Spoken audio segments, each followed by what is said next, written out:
Today we've got lots to talk about. We're going to talk about the new Sun Princess, Princess's new ship that will be coming in the first quarter of 2024. A world cruise that I think you should know about if you've got the time and the money to do that.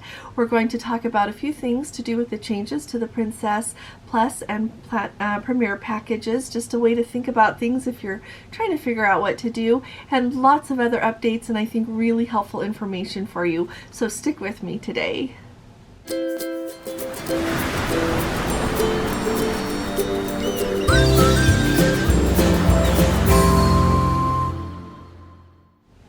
Hi there, this is Allison with Let's Go Travel Tips. Today is Thursday. It's March 9th of 2023, and I wanted to just start off super fast. You can tell I have a little band-aid there, and I wanted to tell you I had a little spot there that needed to be taken off. So this is my friendly reminder to be really careful of the sun and make sure that you keep an eye on your skin. I know that you all know that, but it helps when I'm reminded of that. I do wear sunscreen every day under my makeup, and this is just my reminder to all of you to be really careful.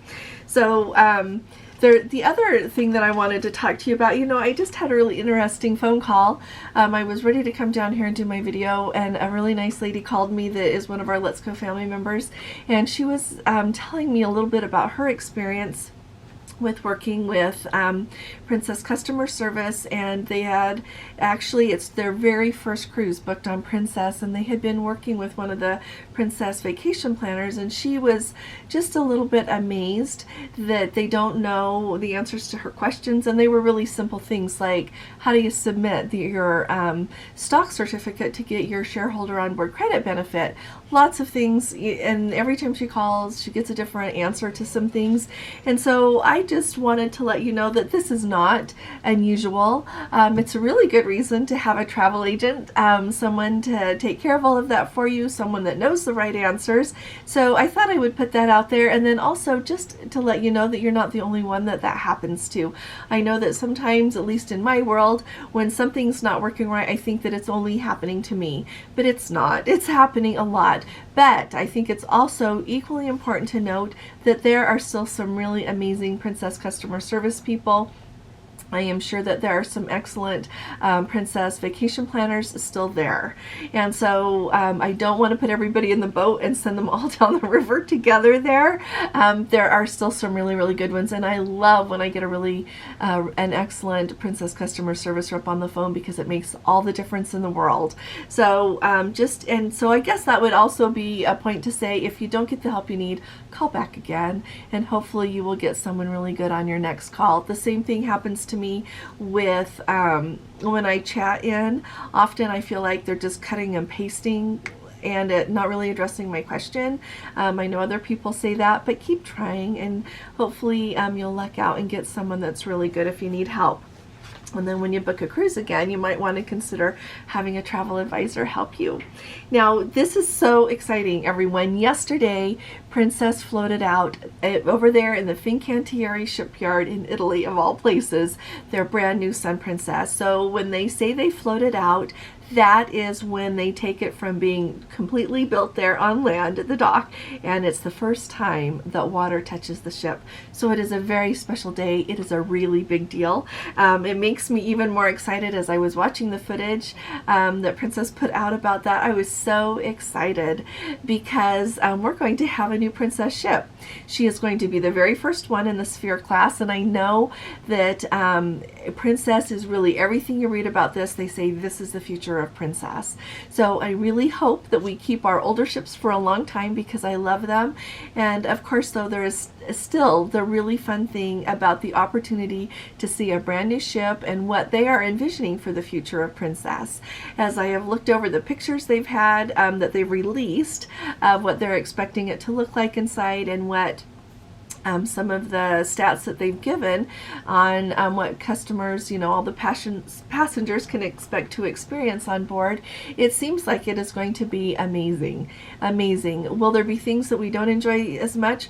Probably, but you know what? I noticed that on other ships, and I noticed that in everything in life. There's always things that you enjoy more and other things not quite so much. And so when I get to go on her, Gordon and I are booked on that inaugural cruise on February 8th of 2024. I am, of course, going to love part of it, and part of it I'll wonder why they did it that way. But it's kind of that way, isn't it, with all of us? And some things that I love, maybe someone else will not think is quite so awesome, and vice versa. But I'm really excited to share it with you and have you come with us when we go. I do have a group made for that, by the way. We've only got a couple of people coming, but if you're deciding that you would like to come, we would love to have you join us. Now, yesterday, as I was watching my YouTube videos, I noticed that Don talked an awful lot about the Sun Princess and saying things that he was looking forward to. And so I thought it would be kind of fun to tell you something that I'm really looking forward to. I'm really looking forward to seeing what they're doing with the piazza. It looks like they're going to have a big screen there, which is going to be really different than what we are used to experiencing there in the piazza. But you know what? At first I thought, oh, I don't think I want a screen there. But you know what? It seems like in so many just different kinds of entertainment and different even when you go like to the store or to the hospital, like all these places that I have like been lately, there are all like they're using screens for a lot of things we never used screens for before. So I'm really excited to see what Princess is envisioning with the screen they are putting in the piazza. I think that's going to be awesome. Yesterday also Dawn talked about the theater there and how they are doing it different. That is one thing that I have also looked at and been concerned. I love to go to the shows in the theater, but I also really like to go to enrichment lectures, because on a lot of the cruises they'll have enrichment lectures where you have a speaker, and they, you know, historically in Princess on the Theater they would put their graphics up on the screen, whether you're in Alaska or Antarctica or going to Mexico and they're telling you about the ports, they would put it up there. And I am really interested to see what they do with that seating arrangement, like how we're going to all be able to see that. My other question with it was, as I look at how big that round thing is in the middle, and I don't, it's going to be really interesting to see if they just completely depart from the kinds of production shows that they have historically done on Princess, because it doesn't look, from everything I've read, like that round part is as big as like the whole stage would be behind Princess there. It'll be interesting to see about that. But yeah, everything is going to have to change with that. But I am most interested to see how we get to do those enrichment things. And then also when we were, I believe when we were on our Antarctica cruise, and if I'm wrong and someone else was there, correct me, but we had this author on board, and she was the author of a story that they turned into a Hallmark kind of like a little murder mystery. You know how Hallmark does those, so it wasn't overly scary because I don't like scary things, but she was so kind to let us have the premiere there in the Princess Theater during the cruise, and it was really nice. And so I don't know how they're going to do things like that with the Princess Theater on the brand new Sun Princess. So we have all these things to look forward to, and I'm really excited. And I'm very excited that her inaugural cruises are going to be in the Mediterranean. If you're new around here, it's my very favorite part of the world, so it's extra special to me that that's where they're doing that. So put your questions below. Put what you're looking forward to seeing about the Sun Princess. It is really going to be different in some ways than what we're used to seeing with Princess. So we'll just kind of see how it goes. But, you know, I'm really excited about it, and I'm expecting to be pleasantly surprised. Alrighty, now, if you have time and you are able to afford this, Regent 7 Seas on their Mariner have announced their longest world cruise ever. So it's going to be 154 nights, and it's going to go to 6 continents and 41 countries. And so it's going to leave Miami on January 10th of 2026. So you've got time for it. You're going to go sailing across 3 oceans, and like 77 ports of call. Like I said, 41 countries. It is going to travel a remarkable 38,722 nautical miles, if you can believe it. One of the really cool things about Regent, if you're not familiar with it, is they include like lots and lots of the things that we are used to paying extra for on other cruise ships. It is included, like when you think of your beverages, They also are going to include free first class airfare to and from Miami. They're going to have a pre-cruise gala night in Miami the evening before she sails, and the hotel stay that night before is also going to be included. But it sounds like a spectacular sailing. They're going to places that we're used to hearing about, but it's also going to include some of the really fancy places and cool places to visit, like Bora Bora in French Polynesia. They're going to Darwin, Australia, Walvis Bay, Namibia, Bali, Indonesia, Cape Town, South Africa, Fanning Island in, I always say this wrong, Kiribati, and they're going to Madagascar. Anyway, all of these places, 47 UNESCO World Heritage Sites. So I'm telling you about it because if you have time and you can afford it, it sounds like a lovely opportunity. So like I said, it's leaving January 10th of 2026, and let's see, what day is she coming back? Let's see, June 13th of 2026, she'll come back to Miami. And if you're wondering how much that costs, the full cruise fare for the least expensive category, which is a deluxe veranda suite on this ship, everything with Regent is luxury and fancy. So even the worst cabin on the ship is going to be fantastic. That is $94,999 per person. And then you can go clear up to $266,499 per person for the Elite Master Suite. Just thought it's fun to dream, isn't it? Now, the next thing that I think is important for us to talk about, you know, we've been talking about, and I've been like thinking in my mind, yeah, I'm trying to think, never mind, but I've been thinking about this an awful lot, suffice it to say that. And a lot of people have mentioned, and when I say a lot of people, I've had actually more than you would think people email me about this, as well as in the comments here and there, and I read it on other passenger forums, that with the changes that Princess is making to their Princess Plus and Premier packages, like increasing the price, some people are saying that they maybe will start cruising with Viking because everything is all inclusive, or they'll start cruising with whoever because it includes more. So that's awesome. Absolutely. I think it's important to try other cruise lines and see what you think. That's, I think, awesome. At the same time, to me, that is throwing out the baby with the bathwater, from the standpoint that, you know, even if Princess, sometimes their customer service is hard to deal with, and sometimes it's excellent to deal with. I love going on Princess cruises. Absolutely, thoroughly enjoy it. And so when I think of the changes that they are making to all of these different packages, it does make me pause for a minute and think, well, how is that going to affect how much it costs in the long run? It takes away some options that I wish we had, and I would say, especially for our coffee drinkers, that's huge that they took away that coffee package. Like, what's that? So it's not like they're going to quit serving coffee on the ship. It's not like they're going to quit having specialty coffees on the ship. So you wonder what the strategy was with that. But then I came across a comment by just on another forum about a lady talking about how her husband doesn't drink alcohol or coffee, and she does, and they don't like the policy that if you get the plus package on Princess for one person in the cabin, the first two people, they both have to get it. So here's a few things to think about. First of all, if you really don't want to get a package, you don't have to get a package. And in the long run, if I really, really, really did not want a package for my spouse, I would call and ask. Some people report that they'll get someone that will take it off for the second person. I've not had that luck, but some people say that they do. So definitely call and ask. At the same time, add up how much it will cost for the two packages and what you are really going to use. And then decide if it's just cheaper for you to buy your drinks as you go and pay for your internet. If you've cruised a lot with Princess, you get it for $7.50 a day for one device, because it's $15 a day, but our Platinum and Elites get it half off.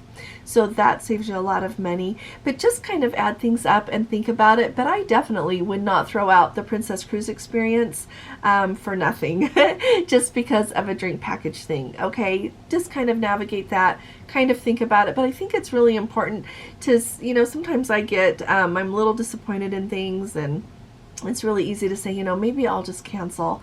But then stand back and say, what does that really mean to my experience if I cancel that cruise? I won't get to go there. And often they're going to places, like, I like to think you're going somewhere that you really want to go. And so, yeah, just kind of look at the whole thing. Don't just look at drinks as they're their own thing, although they're an important part. Look at the whole picture and go from there. All right, I think it's really important. I think it's also very important to know what your options are. Know that you can get that 12 bottles of water for $7.08. You can order that before you go, and if you want 4 packs of that, you can order 4 packs of that. You can bring some wine on board. You can bring a little bit of soda on board. There are options, and there are ways to get around things. And like I said, when I was telling you all about those coffee prices, the most expensive 16-ounce specialty coffee was $4.50. And so to me, I don't drink coffee, but I think that's affordable. It's affordable. Like if I go to Starbucks and I want one of their strawberry frappes, which I don't do very often because there's not one near us, but to me, $4.50 is pretty reasonable for a coffee compared to the prices that I see them listed for there. So just wanted to throw that out there. Think about it and make sure that you make a good choice. Super quickly, Sabatini's does have a new menu. I don't have a photo of the old menu to compare it to, but one of you was really nice to send this to me. It seems like they've still got lots of options. They've got several things under each heading. It's a little bit hard to read. I printed it out, but I can't really read it very much. It's with the photo, it was just low enough light that it's really grainy, but I wanted to let you know that the rumors are true, and Sabatini's does have a new menu, and the cost per person is still, well, not still, it's $35 a person. So thought I would let you know about that. We do have an update to the Princess bidding program. Like, you can bid for a different stateroom than the one you're on. Usually you would bid, like if you're in a balcony, you want that mini suite, you decide how much you're going to pay for it. They have changed their terms and conditions a little bit. It used to be, when they very first started the program, that if they accepted your bid, you had a minute to say, yes, I would like that, or no, no, thank you. They no longer do that. So if you submit a bid, make sure that you want to pay that much, and make sure that you really want to do that, because now they accept your bid and they charge your card and you're done. You don't have the option to say, oh, I've changed my mind. No, I don't want that after all. It is immediate. So please be aware of that as you do that. Be aware that when you're cruising as a solo cruiser, everyone here that's both this person and other people that have told me about it say you have to pay double. So for example, if you're in that cabin by yourself and you want to bid, $300 for the next cabin up, you're going to have to pay $6. So just remember that, okay? Because you just put in the amount you bid, but remember that it's doubled, okay? And so I think that is really important, because I know that sometimes we think that, well, we'll see if they take it and then we'll decide. So make sure that you know right off that that's how they're doing it now. And another thing I think is really important with that is make sure that when you are looking at the cabin category that you're thinking of bidding on, look at a deck plan and look where those cabins are, and make sure that you would be happy with a cabin in any location where those are located. Okay, because they can only upgrade you to cabins that aren't sold yet, that no one else is already in. And so if you really don't want a forward cabin, don't bid on any cabins that are available forward on a ship, okay? So like if you're going to bid on a mini suite or a suite, those are always in really nice areas of the ship. I don't think you have to worry that you're going to get a not good cabin there, but there are balcony cabins all over the ship. If you're an inside and you're thinking of going up, not that you shouldn't bid. I just mean really pay attention to where they are so that you're sure you'll be happy with it if you get one. Alrighty.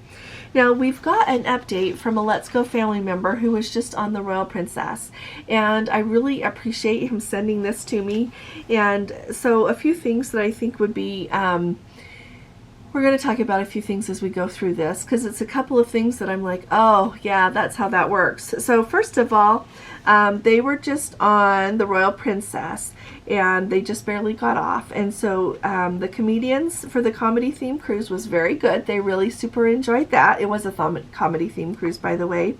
they had the old Princess Plus package, so in other words, they booked before the change, paid the $50 per day, but they were allowed drinks up to $15. I know we've been talking about that a lot lately. It truly sounds like across the board, if you've got that old package, you do get up to $15. That old package had set up to $12, those of you who are new, but they are allowing the amount up to $15 like the new package has. Then next, it says the International Cafe coffee menu was not displayed. You had to know what you wanted to order, and it said that there were a few options on the app as well, and no more Frappuccino style because they wanted that, and that was no longer available. So the mocha milkshake advertised on the in-room menu for swirls was not available anywhere on the ship. They asked at guest services, gelato, the gelato stand, swirls, the International Cafe, the coffee place in the pastry shop, and everyone referred them to another one. So maybe they're taking away those mocha milkshakes. Let us know if you're hearing about that too, because I know that there's a lot of people that really like those mocha milkshakes. I've heard that mentioned a lot. Now here is another thing, just to make everyone aware. They mentioned that there were large groups of like 10 plus people on the ship who they felt like were a little bit pushy. But one thing that they noticed was in the main dining room, everyone would be in line and they would just walk past them and be seated. So here's the thing to know about groups. So if someone has a group on board, and it depends on the size of the group, you can reserve some tables in the main dining room at a certain time for that group to dine at. Okay, so if they have a dinner reservation at their table at 6 o'clock, then they just come and they're seated at the tables that are reserved for them.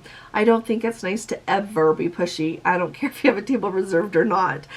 So I'm not condoning that at all, but I am saying that that is the way that works. I remember when we were talking about the long lines for dining on the Enchanted Princess a few weeks ago, and they were saying that one of the hard things was that some groups had some tables reserved, and so it made it so you couldn't really seat people at 5 o'clock because the 5 o'clock people wouldn't be done eating by 6 when that group was supposed to come. So you know what this has taught me? That when I schedule dining for my group, I'm going to try for 5 o'clock, because then we don't hold up other groups. Then we're done in plenty of time to be not holding up just other groups, but other passengers on the ship. But our groups are not that big, by the way. Want to add that. But at the same time, we're done in time for the shows and anything else that we want to do. Then the other thing, they said that they feel like food quality was reduced, as were the number of options. Now here is a big deal, you guys. I did not know about this. Formal night upcharge for lobster was $20, the same all week, and a fillet upcharge. So I knew that you can often order, like if on another night you can order the lobster if you want to pay for it. You can order the fillet if you want to pay for it. Let me know if lobster is no longer included on the main dining room menu. I know that they announced that if you were getting more than 3 entrees, they would start charging you, and I believe it was nominal, like maybe $5, but I had not heard anything about a $20 upcharge for lobster on formal night. So let us know if that's a new thing.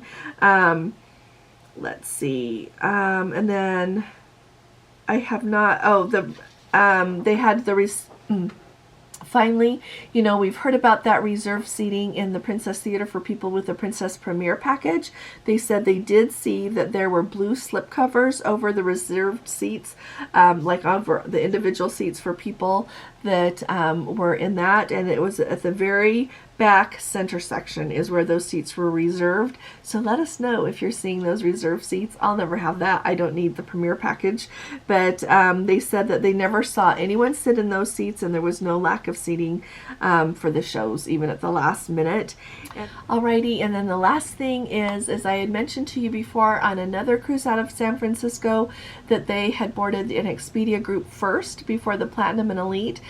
This Let's Go family member also said that they took the Expedia group first, and then they took the Elites and the Platinum, and then the Suites and the Mini Suites. So I feel like it's important to say that when you are boarding as Elite or Platinum or Suites or Mini Suites, they tell you that you get priority boarding. Now in my life, the things that I give priority to are the things that I put first, but it sounds like it's a little bit different with Princess, and I'm wondering if this is going to start changing a lot more. I would feel, I think it's really important to take care of loyalty. We're going to talk about that again another day, because I've had a lot of input from that lately and been thinking about it an awful lot, but I think it is so important to take care of your loyal guests. Loyal guests are your bread and butter. They're the backbone of your business, and I think that it's you're on shaky ground when you decide to recognize someone else before them. But at the same time, I think it's really important to be gracious, no matter what you are.